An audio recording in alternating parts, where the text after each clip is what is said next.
Assalamualaikum warahmatullahi wabarakatuh. Kami dari kelompok 1 akan mempresentasikan tentang konsep dasar strategi belajar mengajar. Saya Nuhrulia Safira akan membahas tentang pendahuluan. Belajar merupakan proses dasar dari perkembangan hidup manusia. Dengan belajar, manusia dapat melakukan perubahan kualitatif individu sehingga berubah dan berkembanglah tingkah lakunya. Dan belajar mengajar adalah suatu kegiatan yang bernilai edukatif. Nilai edukatif dapat mewarnai interaksi yang terjadi antara seorang guru dan peserta didiknya. Dalam kegiatan belajar mengajar, yang selalu guru tuntut adalah bagaimana bahan pelajaran yang disampaikan si guru dapat dikuasai oleh anak didik secara tuntas. Dan seorang guru yang sukses di sekolah biasanya menguasai beberapa masalah-masalah, yakni profesional dan akademik, mengerti motif kepribadian, kemampuan, gaya belajar dan berpikir, tingkah laku sosial dan antisosial, juga efektif dalam merumuskan pengetahuan dan keterampilan kepada siswa, serta respek dan diterima oleh teman sejawat dan siswa. Mengajar dan belajar memang berhubungan, tapi prosesnya berdiri sendiri. Kadang-kadang mengajar mengarah pada belajar, tetapi tidak selalu seperti itu. Guru mungkin menganggap bahwa setiap siswa harus bertanggung jawab dari belajarnya sendiri. Smith 1970 mendefinisikan bahwa mengajar sebagai sistem kegiatan yang diharapkan merangsang belajar.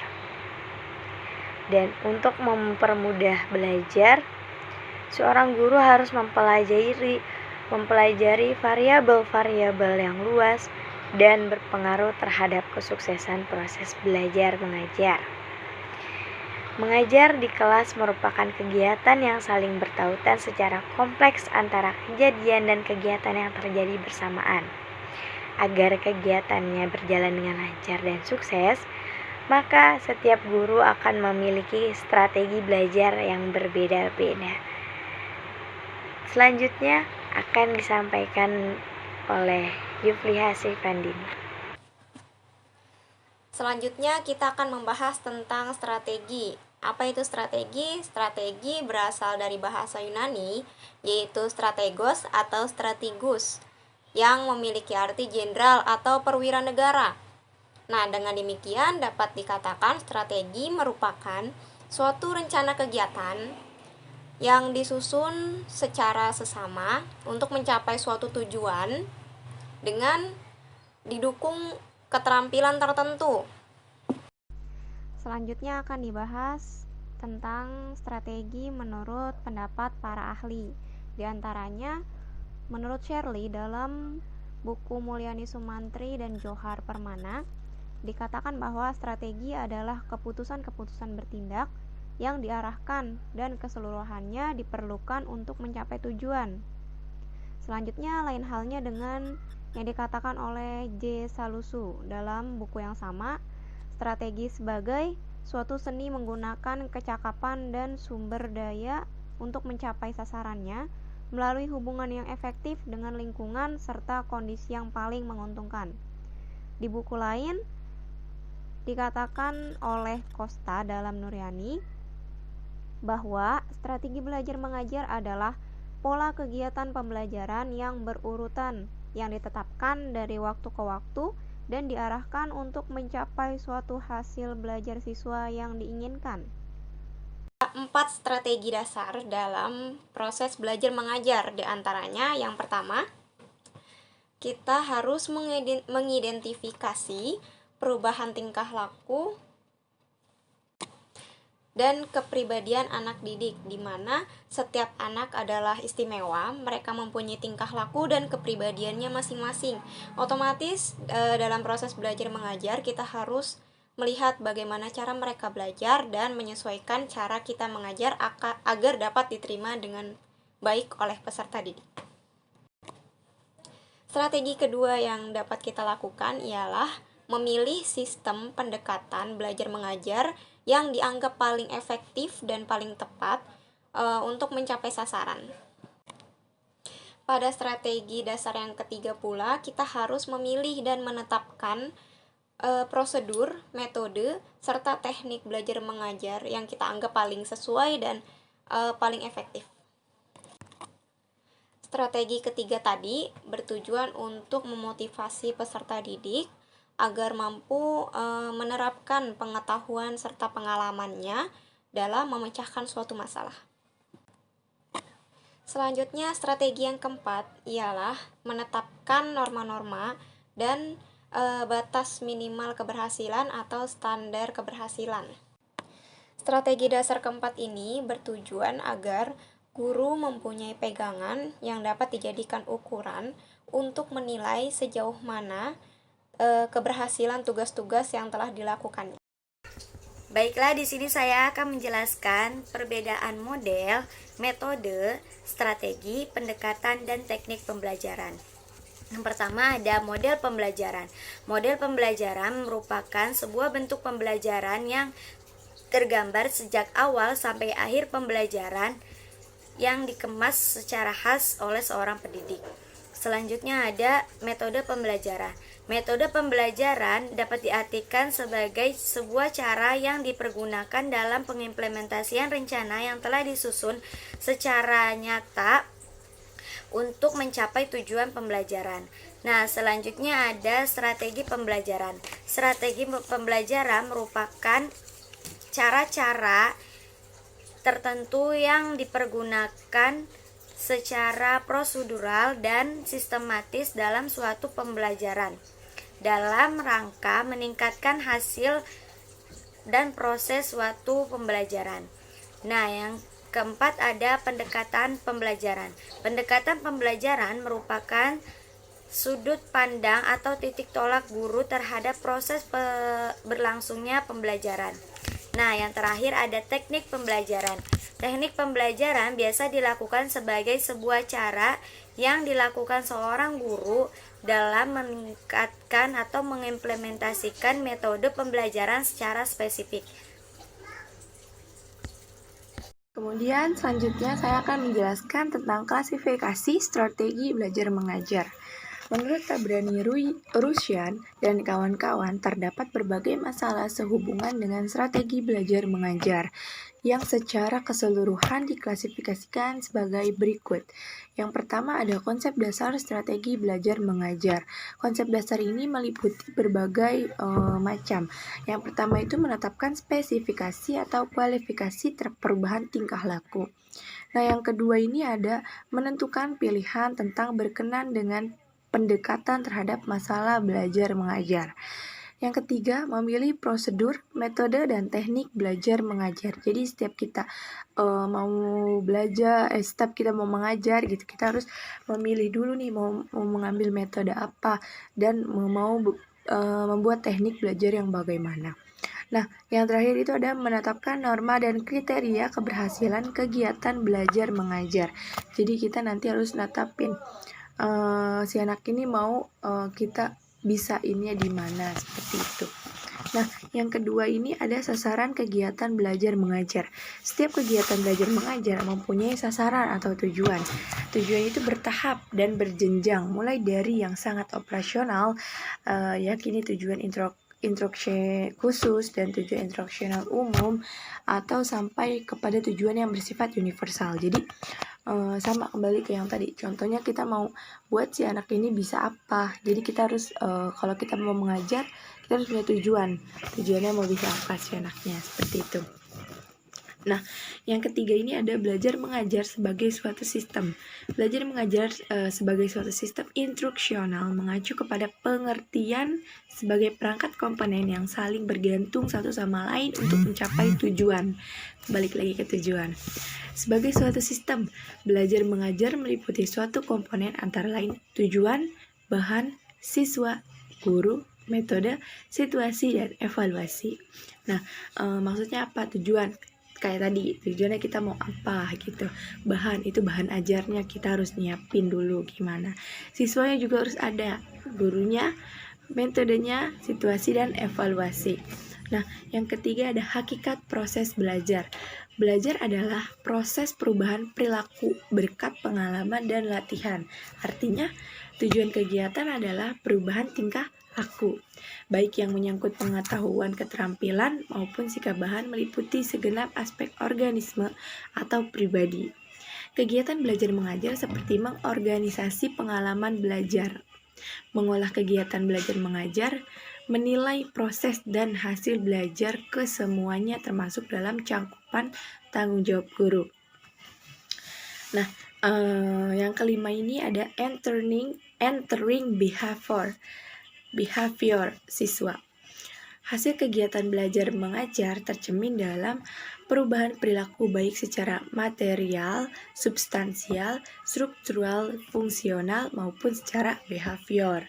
Yang dipersoalkan adalah kepastian bahwa tingkat prestasi yang dicapai siswa itu apakah benar merupakan hasil kegiatan belajar mengajar yang bersangkutan. Kepastiannya seharusnya guru mengetahui tentang karakteristik perilaku anak didik saat mereka mau masuk sekolah dan mulai dengan kegiatan belajar mengajar. Dilangsungkan. Tingkat dan jenis karakteristik perilaku anak didik yang telah dimilikinya ketika mengikuti belajar mengajar.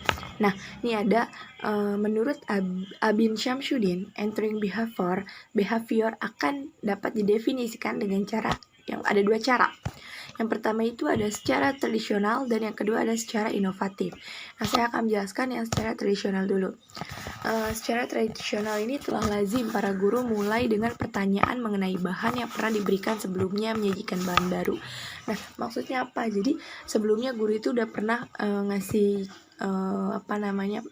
catatan. Jadi dia nanya gitu.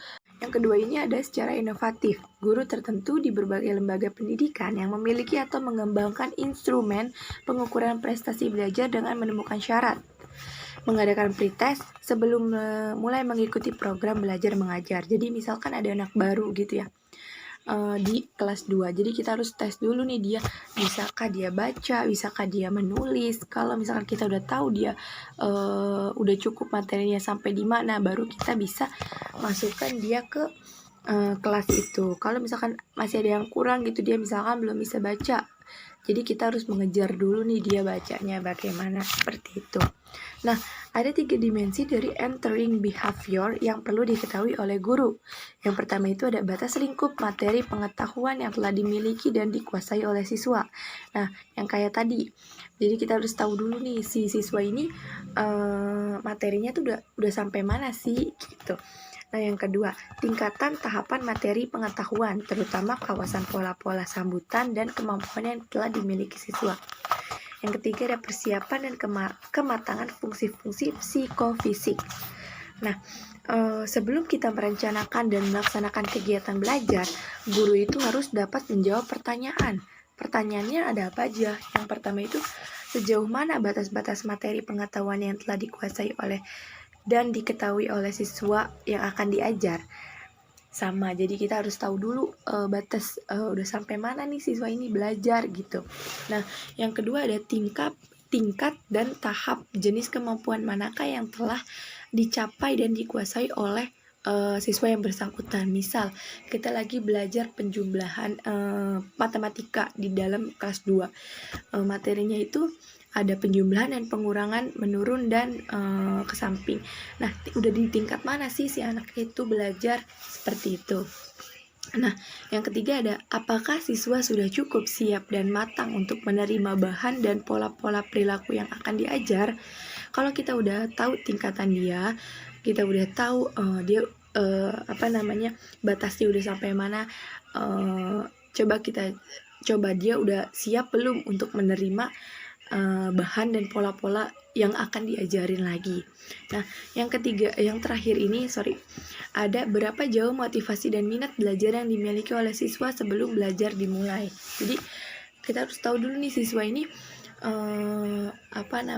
seneng nggak sih belajar matematika penjumlahan ini, misal kayak gitu. Materi selanjutnya yaitu pola-pola belajar siswa. Menurut Robert, ada 8 tipe untuk membedakan pola-pola belajar siswa. Yang pertama, tipe signal learning atau belajar melalui isyarat, yang dapat diartikan juga proses penguasaan pola-pola dasar perilaku yang bersifat involuntary, tidak disengaja atau tidak disadari tujuannya. Contohnya seperti aba-aba siap. Nah, isyarat tersebut untuk mengambil sikap tertentu. Nah, untuk tipe yang kedua itu ada stimulus respon learning atau belajar stimulus respon, timbal balik yang kita dapatkan dari seseorang. Contohnya, beri salam. Nah, siswa langsung merespon dengan mengucapkan salam. Itu masuknya ke tipe yang kedua, yaitu stimulus respon learning. Untuk tipe yang ketiga yaitu ada signing, rantai atau rangkaian. Bisa diartikan juga belajar menghubungkan stimulus respon dari yang satu dan yang lainnya. Contohnya seperti ibu, bapak, makan malam, dan lain-lainnya. Untuk yang keempat itu ada verbal association atau association verbal, yaitu hampir sama dengan tipe yang ketiga tadi, signing. Menghubungkan stimulus respon yang satu dengan yang lainnya. Contohnya seperti itu bola saya. Nah, si siswa ini bisa bilang itu bola saya ketika dia melihat bentuk bola tersebut. Nah, tipe yang kelima ada diskriminasi learning atau belajar diskriminasi. Dalam tipe ini peserta didik mengadakan seleksi pengujian di antara dua perangsang atau jumlah stimulus yang diterimanya. Contohnya bisa membedakan manusia yang satu dengan yang lainnya, dan guru bisa mengenal seorang peserta didiknya. Itu masuk ke diskriminasi. Selanjutnya tipe yang keenam, konsep learning atau belajar konsep. Konsep learning ini belajar pengertian dengan berdasarkan kesamaan ciri-ciri dari sekumpulan stimulus dan objek-objeknya. Belajar konsep karena kesanggupan manusia untuk mengadakan representasi internal tentang dunia sekitarnya dengan menggunakan bahasa. Untuk yang ketujuhnya yaitu rule learning atau belajar aturan.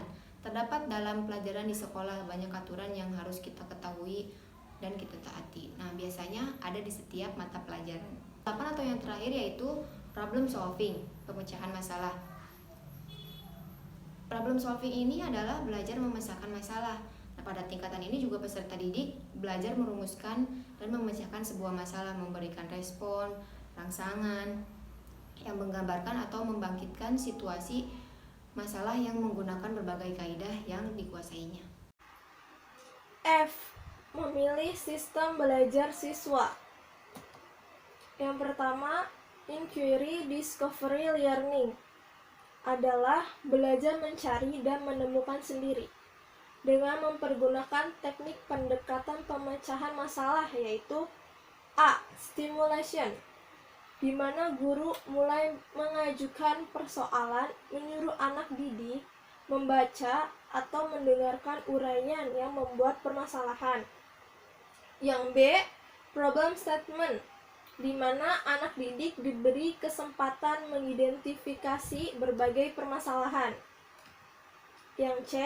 Data collection, di mana untuk menjawab pertanyaan atau membuktikan benar atau tidaknya hipotesis, anak didik diberikan kesempatan untuk mengumpulkan berbagai informasi yang relevan. D. Data processing, semua informasi, hasil bacaan, wawancara, observasi, dan sebagainya semua diolah, diacak, diklarifikasikan, ditabulasi, bahkan bila perlu dihitung dengan cara tertentu.